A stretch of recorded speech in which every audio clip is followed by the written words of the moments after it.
Hello and welcome to Uniper's Market Insights. Thanks for tuning in again, especially to this special episode from the Uniper booth at the Eworld 2025. On my side again, as usual, the man who doesn't really need an introduction, I do it anyways, Gregor Pett, our chief analyst. Hello, Gregor. Hello, Florian. Good to be here. Thanks, for joining us. You've been on the Eworld for 2 days now, and you've been in different conversations with clients, with media, and so on. What is the impression that you have from the Eworld so far?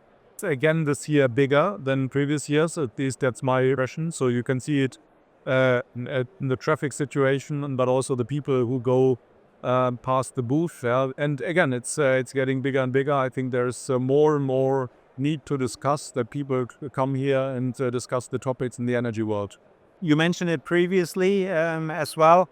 A lot of geopolitics going on right now. It's a very turbulent time in the world. Maybe we can run through some of the developments there. We have the Middle East, where we have the ceasefire currently attached with some question marks. From energy politics, I would say what sticks out is, of course, the US pressure on Iran when it comes to the export of oil.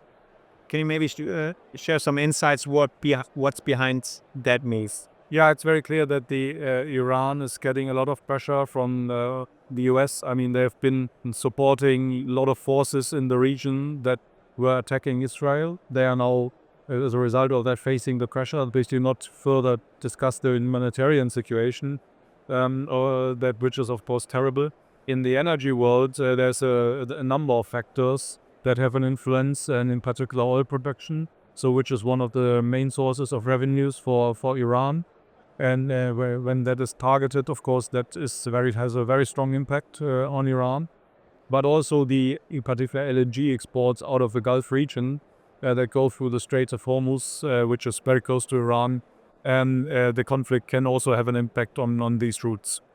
So it's quite significant for the energy world. So we discussed the different routes of the trade there as well. Let's move to Russia, Ukraine. We discussed it in the last episodes, that transit halt of the gas coming from Russia through the Ukraine. Are there any developments there? Not really. So there's always a lot of talk about will supplies be resumed, also in the context of the US administration sending messages that they want to end the war in Ukraine. But so far, we've seen nothing concrete when it comes to gas deliveries to Europe. Before we actually move to the US over the ocean, let's focus on maybe the election coming up in Germany. Is that something to watch for when it comes to energy? The government has to start a couple of initiatives that are necessary for the German energy market. The power plant strategy in German Kraftwerkstrategie is one of these elements, and it's very important that the related legislation is moved ahead very quickly. So in weeks, we certainly hope that after the election, this will be expedited. Something we will definitely watch closely. Yes, absolutely. Looking maybe to China real quick. There, the president said that they will try to boost the economy a little bit. What factor would that have be on a global economy? The impact of China on the US economy, on the world economy, is of course big, and also on the energy markets, because China is a huge importer of hydrocarbons, of oil and gas in particular. And whether their economy is booming, that really has a huge effect, or also in particular how much LNG, how much oil is imported into China. China was in the news related to the US as well. We were talking about tariffs the previous episode as well. Trump now went through with tariffs on Canada, Mexico, delayed it now for 30 days until I think March, but imposed tariffs also on China, especially on coal and on LNG deliveries. Does that change any dynamic when we are talking about the global network, trade network, LNG network? It certainly has an impact. So when we're discussing on sanctions or tariffs, there's two effects. One is the effect on global economy and on economy in certain regions. So if tariffs are imposed, for example, on aluminum and steel exports from Europe to the US, then of course there's a reason. So there are companies exporting and importing that steel and aluminium, and if that gets more expensive, it has an impact on these companies and on economy as a whole. It's hard to see how such an impact on commerce, on trade, can have a beneficial impact on the economies in the long term. So so I would see this is rather dampening the economy, because investments on both sides to either take off the steel or produce it will take some time to materialize. And the other effect is if energy imports or exports are directly affected. So in the case of China, when the US announced the tariffs on Chinese exports goods that are imported into the US, China announced counter tariffs on US LNG and coal exports that go into China. And that, of course, can have a more direct impact in the world's trade of gas and coal in this case. Yeah? So having that said, it's important whether this is basically a means then to force others into negotiation, and there's an intention to, after a deal is done, these tariffs would be removed. Whether that's the case, or whether they may remain in place for a long time. Yeah? In this particular case, however, the effect will probably be limited, because the US LNG that goes into China, for example, has that is limited, and China can buy the LNG somewhere else. The biggest part of the US LNG is going into Europe, as we speak. Yeah, something we definitely need at this point of time, especially looking at the storages, which are below 50% right now. I think was one of the questions from the audience as well. It's like, are we able to fill these storages given the current levels? What is your estimation there? Yeah, first of all, storage below 50% at this point of the year is not unusual. It's lower than we've seen in recent years, but it's still not unusual. So, but the interesting question is how to fill them in summer, which is absolutely necessary also to reach the EU and German storage targets where we have. And then LNG, we have the capacity. LNG is certainly one way of filling, but we have to attract the LNG, which means we need to pay the price on the world market, which is relatively high. So that is then, of course, the effect. We need to pay that price in order to attract that LNG into Europe. And especially the storages are needed in case we don't have a lot of renewable production, something we previously discussed as well. Let's stay with renewables for a second. How do you see this progressing in Europe? Is there enough capacity right now, or is there room for improvement as well? There's good progress. I think we are on a good way. So at a certain point, of course, we need to consider. And in Germany, we've set the number above 50% renewable power generation in Germany as we speak.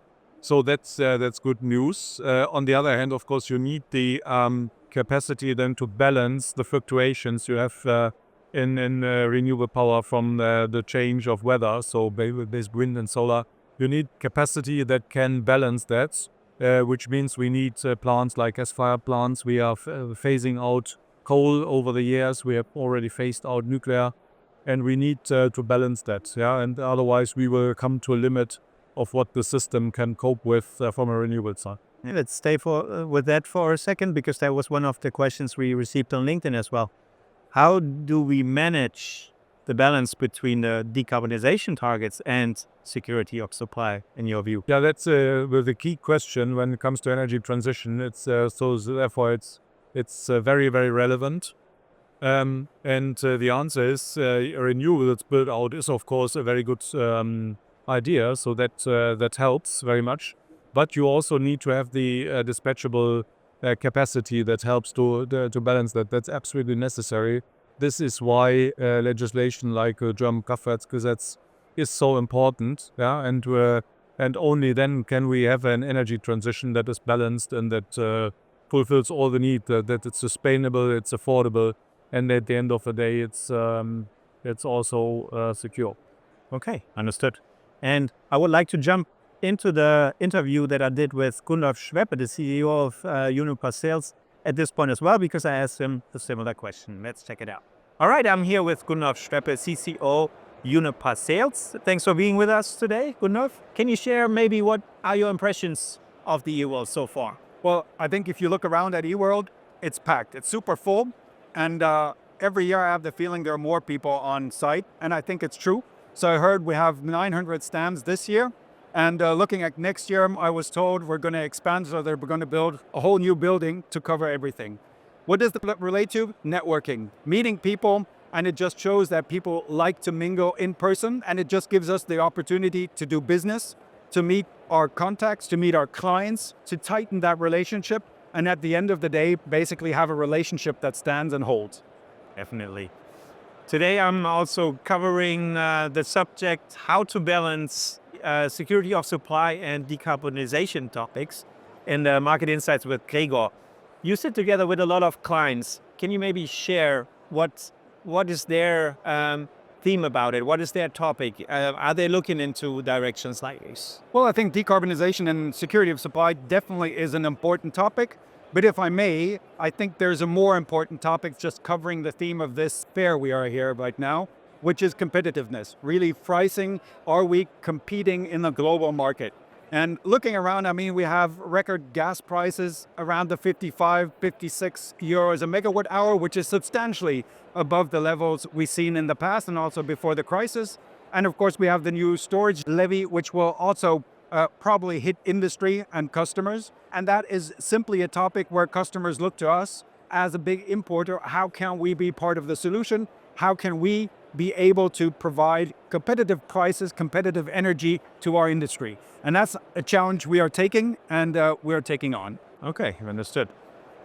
Can you share maybe what else is on the agenda for you when it comes to topics for this year? Anything else? Yes, definitely. I think there's one overarching theme that you see everywhere, that is flexibility. I think flexibility, the topics have been around for a couple of years, but I think this year is really where it nails it, where it really comes to hearing, which is flexibility on PVs, batteries, the combination of a heat pump.